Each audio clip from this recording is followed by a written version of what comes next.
स्कूलों में मेरा ख्याल है कि अब वो टाइम है कि जिसमें हम एथिक्स की बात करते हैं, बट आई थिंक एक चीज़ है अमली अखलाकियात, तो अप्लाइड एथिक्स को करिकुलम में शामिल हो जाना चाहिए। डॉक्टर साहब मुझे एज बता दें, किस एज से आपको चीज़ों पे बिल्कुल कॉम्प्रोमाइज़ नहीं करना? हम देखते हैं ना स्कूल में गार्ड पकड़ के आपकी बच्ची का हाथ या उसको पकड़ के गाड़ी में बिठा रहा है, ड्राइवर बच्ची को पकड़ के गाड़ी में बिठा रहा है। किस एज तक आपने, क्योंकि सेक्सुअल हैरेसमेंट एक तरफ है, ये फिजिकल हैरेसमेंट भी बड़ी मैटर करती है, इसको इग्नोर नहीं किया जा सकता।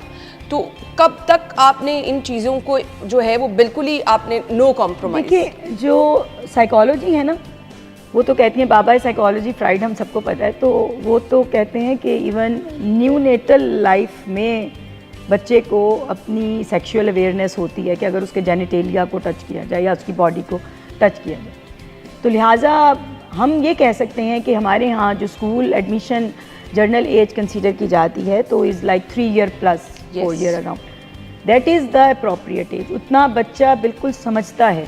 उस बच्चे के लिए माँ बाप को काउंसलिंग करनी चाहिए, टीचर्स को भी इस चीज़ पे काउंसलिंग करनी चाहिए for good touch and bad touch and a safe distance and the manoeuvres के उसको बाकायदा वर्ड्स में जो भी उसकी लैंग्वेज है, नेटिव उर्दू, इंग्लिश, पंजाबी, सराइकी, हमें इसमें बग़ैर किसी झिझक के उसको अल्फाज वो बताने चाहिए कि अगर ये कुछ तुम्हारे साथ होने लगे तो कॉल फॉर हेल्प। तुमने शाउट करना है, तुमने शोर मचाना है, तुमने बुलाना है। जो भी कोई भरोसे के अफराद हैं वो उसको बताए जाएं, 1-2 कॉन्टैक्ट नंबर ज़रूर उसको रटवाए जाएं ताकि उसको याद हों कि वो अपनी टीचर को या स्कूल एडमिन को वो बता सके।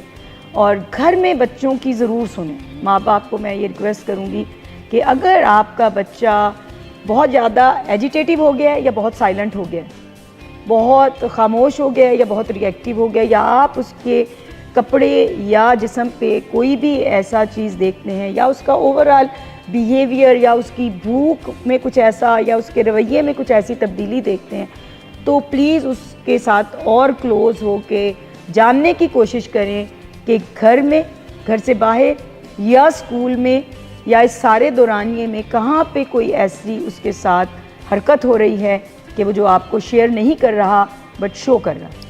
इसमें जेंडर की कोई वो नहीं है। yes. बच्चे और बच्चियां दोनों। इसमें क्या सोशल मीडिया को आप ब्लेम करना चाह रही हैं कि ये वजह है?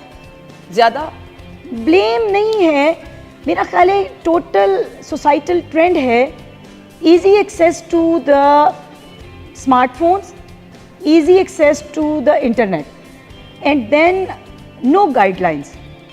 मेरा ख्याल है कि मैं हमेशा बात करती हूँ कि रूल्स, लॉज आई थिंक सब मौजूद हैं। इवन अगर हम रिसेंटली दोबारा जो एक डोमेस्टिक वर्कर का unfortunate, very unfortunate and pinching के जो डेथ हो गई उस बच्ची की जो कि सेक्सुअली अब्यूज़ हुई and then got pregnant and वो अटेम्प्टेड मिसकैरेज और सब कुछ, ये केस आपके पास आया? नहीं, ये हमारे पास नहीं आया था, ये आई थिंक LGH में। Okay. लेकिन वैसे मैं एक बात कर रही हूँ कि जो रिपोर्ट्स हम continuously one after the other देखते चले जाते हैं, उस कॉन्टेक्स्ट में बात कर रही हूँ। डॉक्टर साहब माजरत, अगर इसको थोड़ा सा डिटेल में बताएंगी कि ये वाकया क्या था ताकि हमारे देखने वालों को पता चल जाए। मैं क्योंकि फर्स्ट हैंड इन्फॉर्मेशन उस तरह से नहीं है, मेरे पास भी जितनी है वो आप लोगों की वसातत से यानी मीडिया और न्यूज़पेपर की वसातत से है। अगर आपका बच्चा या बच्ची को एजुकेशन में है, कुछ चीज़ों को तो फिर बहुत आपको फोकस करना है, ज़रूरी है। पेरेंट्स के लिए कोई गाइडलाइन? क्लोज टू हार्ट वाले क्वेश्चंस हैं सारे, और मेरा ख्याल है कि माशरे के अवेयरनेस या गाइडेंस के लिए भी ये ज़रूरी है।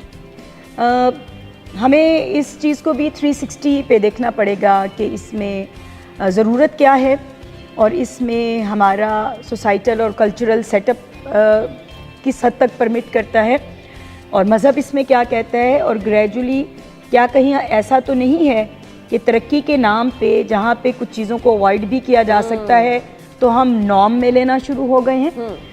तो इसमें जैसे आपने कहा कि अच्छे स्कूल में जाए और को एजुकेशन हो, मुझे पहले ये बताइए कि कहाँ पे अच्छी एजुकेशन को एजुकेशन के साथ सिनोनिम है?